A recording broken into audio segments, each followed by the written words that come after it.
معزز ناظرین و حاضرین، آج ہم ذکر کریں گے حضرت عمر رضی اللہ تعالیٰ عنہ کی حضرت ابو بکر صدیق سے محبت کا واقعہ۔ حضرت عمر رضی اللہ تعالیٰ عنہ کے دور خلافت میں ایک دن کچھ لوگ اس موضوع پر گفتگو کر رہے تھے کہ حضرت عمر رضی اللہ تعالیٰ عنہ کو حضرت ابو بکر صدیق رضی اللہ تعالیٰ عنہ پر فوقیت حاصل ہے۔ یہ خبر جب حضرت عمر رضی اللہ تعالیٰ عنہ تک پہنچی تو آپ جلدی سے تشریف لائے اور لوگوں کے ایک مجمع میں کھڑے ہو کر فرمایا، خدا گواہ ہے کہ ابو بکر صدیق رضی اللہ تعالی عنہ کی ایک رات عمر کے سارے خاندانوں سے بہتر ہے، اور حضرت ابو بکر صدیق رضی اللہ تعالی عنہ کا ایک دن عمر کے سارے خاندانوں سے بھی زیادہ بہتر ہے۔ پھر آپ رضی اللہ تعالی عنہ نے مقام صدیق اکبر رضی اللہ تعالی عنہ کو واضح کرنے کے لیے حیات صدیقی کا ایک واقعہ لوگوں کے سامنے بیان کیا، اور چنانچہ فرمایا، ہجرت کے رات نبی کریم صلی اللہ علیہ وآلہ وسلم کی غار کی طرف جانے کے لیے نکلے۔ حضرت ابو بکر صدیق رضی اللہ تعالی عنہ بھی نبی کریم صلی اللہ علیہ وآلہ وسلم کے ہمراہ تھے۔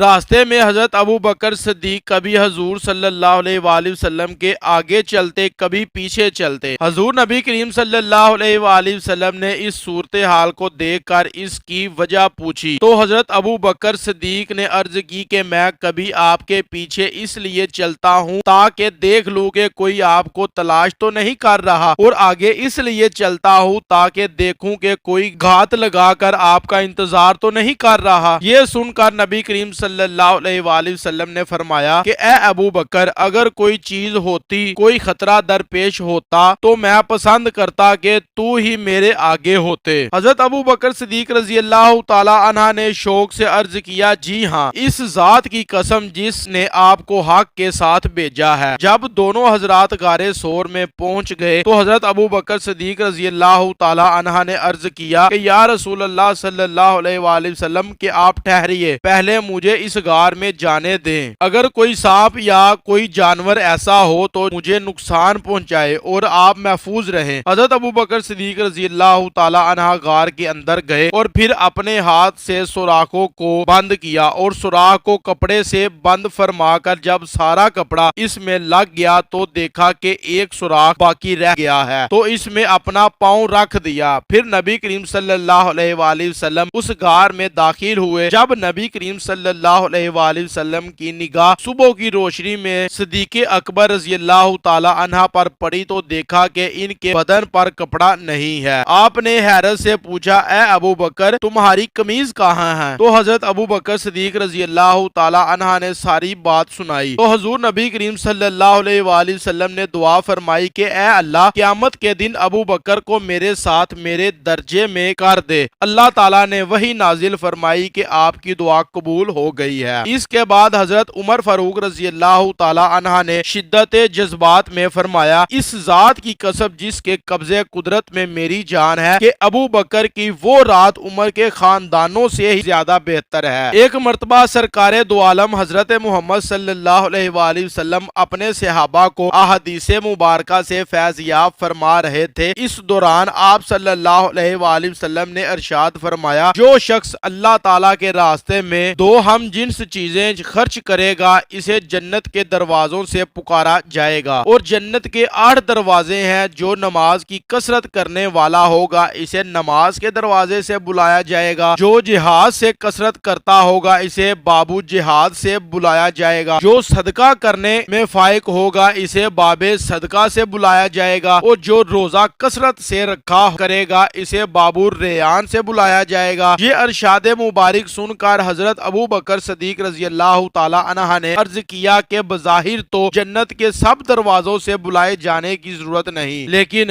کیا کوئی شخص ایسا بھی ہوگا جسے جنت کے سب دروازوں سے بلایا جائے گا؟ تو نبی کریم صلی اللہ علیہ وآلہ وسلم نے فرمایا کہ ہاں، وہ مجھے امید ہے کہ تم ان میں سے ہوں گے۔ حضرت ابو بکر صدیق رضی اللہ تعالی عنہ کے بیٹے عبد الرحمن بدر کی لڑائی میں مشرکین کی طرف سے شریک ہوئے تھے۔ اسلام قبول کرنے کے بعد ایک دن اپنے والد کے ہمراہ تشریف فرما تھے۔ کہنے لگا کہ اے ابا جان، بدر کی لڑائی میں میری نظر آپ پر پڑی تھی اور اس وقت میرے لیے آپ کو نشانہ بنانا بہت آسان تھا، لیکن میں ایک طرف کو ہو گیا اور آپ کو قتل